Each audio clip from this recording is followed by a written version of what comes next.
911, what's your emergency?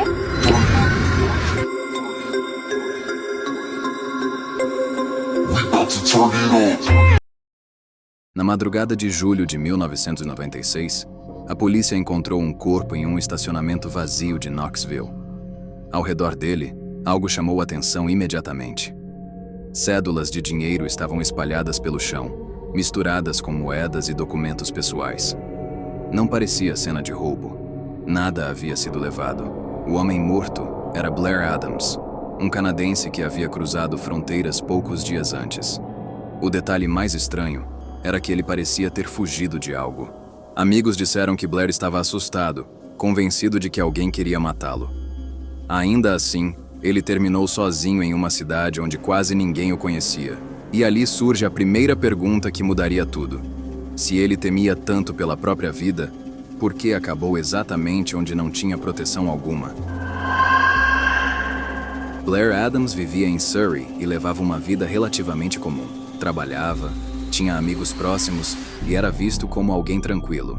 Mas nos dias que antecederam sua morte, algo mudou. Blair começou a agir de forma inquieta. Comentava que alguém estava tentando matá-lo.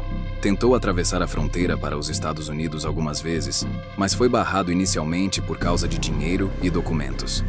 Mesmo assim, ele insistiu. Quando finalmente conseguiu entrar no país, começou uma viagem sem rumo claro. Dirigiu por diferentes cidades até chegar ao Tennessee. Tudo isso aconteceu em poucos dias. Para quem observava de fora, parecia que Blair estava fugindo de algo urgente. O problema é que ninguém sabia exatamente do que. Durante sua viagem, Blair deixou pistas de comportamento incomum. Em alguns momentos parecia decidido. Em outros, agia de forma confusa. Ele comprou passagens, mudou de planos e carregava grandes quantias de dinheiro. Em certos relatos, amigos disseram que ele estava convencido de que estava sendo seguido. Ainda assim, nenhuma prova concreta indicava perseguição real. Quando chegou a Knoxville, Blair se hospedou em um hotel simples. Pouco tempo depois, saiu novamente durante a madrugada. Horas mais tarde, seu corpo seria encontrado em um estacionamento próximo.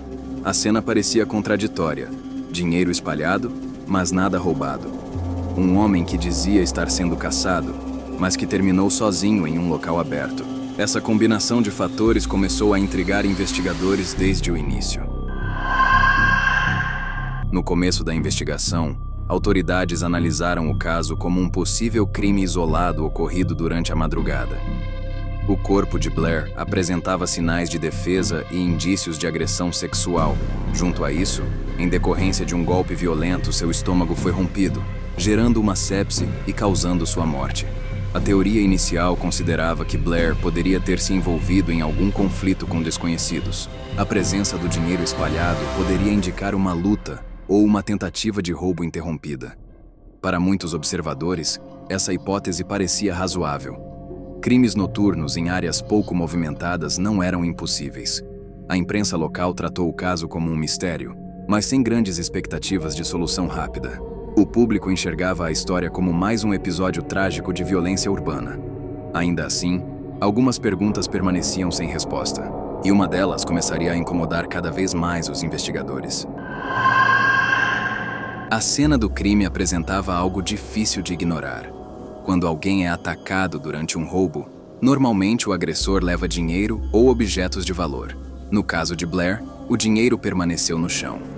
Além disso, ele carregava milhares de dólares em diferentes moedas. Esse detalhe levantou uma dúvida importante. Se o objetivo não era roubo, então qual era o motivo do ataque? Outro ponto intrigante era a sequência de eventos antes da morte.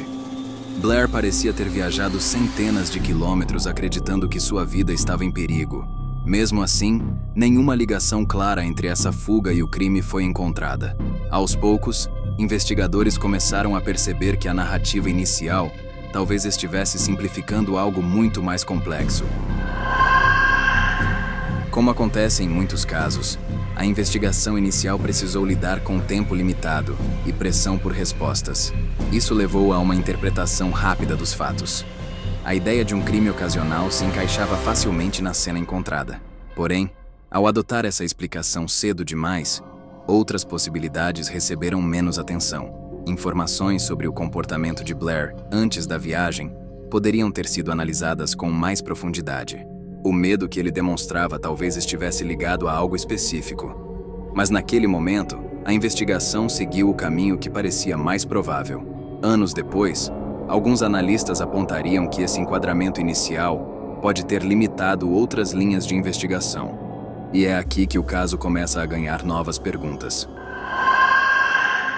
Com o passar do tempo, o caso de Blair Adams passou a ser revisitado por jornalistas e investigadores independentes.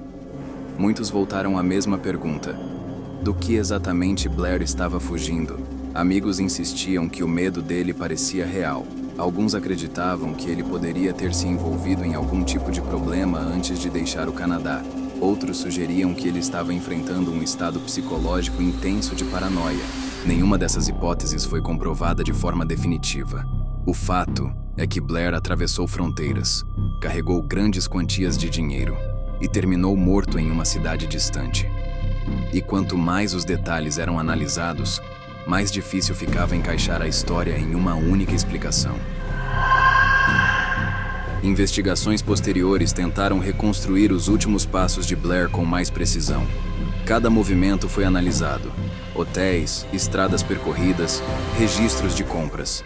Mesmo assim, a ligação entre sua fuga e o crime nunca ficou totalmente clara. Alguns especialistas sugerem que Blair pode ter encontrado alguém durante a viagem.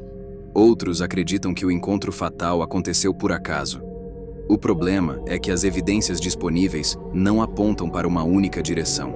Esse tipo de caso revela como uma sequência de decisões humanas pode gerar eventos difíceis de explicar depois. E quando os fatos são poucos e as perguntas são muitas, o mistério tende a permanecer aberto. A morte de Blair Adams deixou marcas profundas em familiares e amigos. Para eles, a sensação mais difícil não é apenas a perda, mas a ausência de respostas. Casos sem solução costumam gerar um tipo especial de vazio. A justiça não chega a uma conclusão clara, e a história permanece incompleta. Para investigadores, o caso também se tornou um exemplo de como detalhes aparentemente pequenos podem influenciar o rumo de uma investigação. Ao longo dos anos, a história de Blair passou a ser lembrada em discussões sobre mistérios não resolvidos. Mais do que um evento isolado, ela se tornou um símbolo das perguntas que permanecem quando uma investigação encontra seus limites. Histórias como a de Blair Adams nos lembram que nem todos os casos encontram respostas claras. Às vezes, as peças do quebra-cabeça simplesmente não formam uma imagem completa. Blair parecia acreditar que algo o ameaçava. Dias depois, foi encontrado morto longe de casa, com dinheiro espalhado ao redor. Entre esses dois pontos existe um caminho cheio de perguntas. Talvez a verdade esteja escondida em detalhes que nunca foram registrados. Ou talvez tenha desaparecido junto com as circunstâncias daquela madrugada. O que permanece é a reflexão sobre como interpretamos o medo de alguém quando ele ainda está vivo. Porque, em certos casos, entender esse medo pode ser a única chance de evitar que a história termine em mistério.